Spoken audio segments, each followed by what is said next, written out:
Arrivals of employees.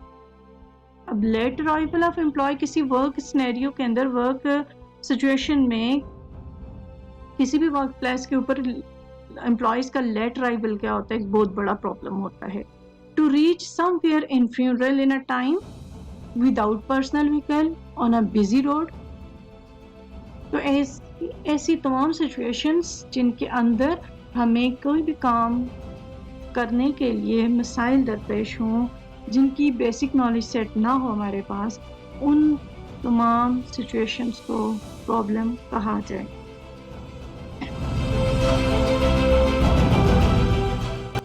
Problem जब हमारे सामने आ जाता है तो उस प्रॉब्लम को हमने क्या करना होता है, एक कंप्लीट डेफिनेशन देनी होती है। प्रॉब्लम को डिफाइन करने के लिए हमें क्या करना, प्रॉब्लम को डिफाइन करते हैं हम किसकी मदद से? कुछ सवालात हैं जिनके जवाब देंगे तो हमारा प्रॉब्लम क्या होता जाएगा, क्लियर होता जाएगा, डिफाइन होता चला जाएगा। कि किसी भी वर्क सिचुएशन के अंदर, किसी भी ऑर्गेनाइजेशन के अंदर कहीं पर भी कोई प्रॉब्लम है अगर, तो उस प्रॉब्लम को हम जब लिखने में लाएंगे, स्टेटमेंट उसकी बनाएंगे, तो उसके लिए हमें उसके कुछ उस प्रॉब्लम सिचुएशन पे कुछ क्वेश्चंस उठाने पड़ेंगे। और वो क्वेश्चंस क्या हो सकते हैं? Where is the problem.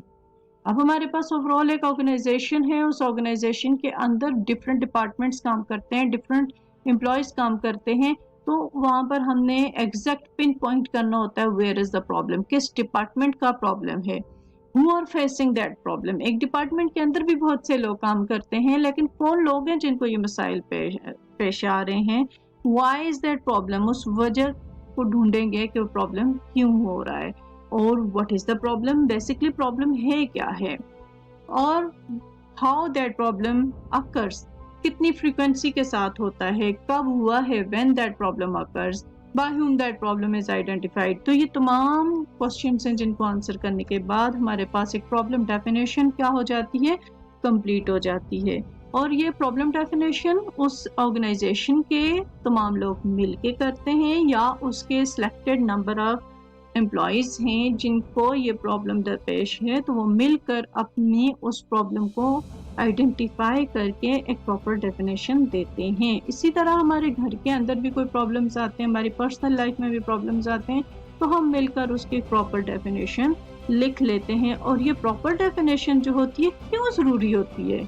इसलिए ज़रूरी होती है कि अब problem well stated is a problem half solved. This is the saying of Charles Kettering.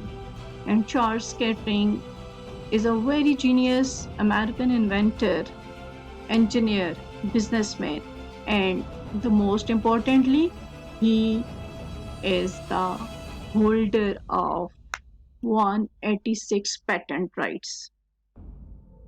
So according to this genius, a problem well stated is a problem half solved। जब हम अपने problem को एक करेक्ट डेफिनेशन दे देंगे तो वो हमारा problem क्या होता जाएगा, अपनी एग्जैक्ट सॉल्यूशन डायरेक्शन की तरफ जाता जाएगा। तो प्यारे बच्चों, आज की इस क्लास में यहीं तक था कि हमने प्रॉब्लम की डेफिनेशन को देखा और प्रॉब्लम की कंप्लीट एंड करेक्ट डेफिनेशन की इम्पोर्टेंस को देखा कि अगर हमारा प्रॉब्लम ठीक से डिफाइन होगा तो वो हम को ठीक डायरेक्शन देगा सॉल्यूशन के लिए। अगर आपने प्रॉब्लम ही ठीक से ना डिफाइन किया तो ऑब्वियसली हमारे पास उस का जो सॉल्यूशन, रिक्वायर्ड सॉल्यूशन है, वो हमें नहीं मिल सकेगा।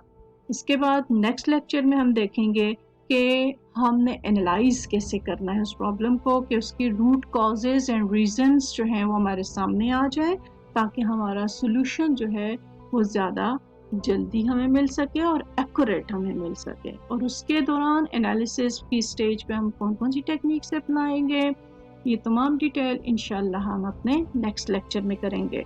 तो प्यारे बच्चों, अगर आपको इस लेक्चर के अंदर कोई प्रॉब्लम है, कोई पॉइंट नहीं समझ आया, तो आप पूछ सकते हैं।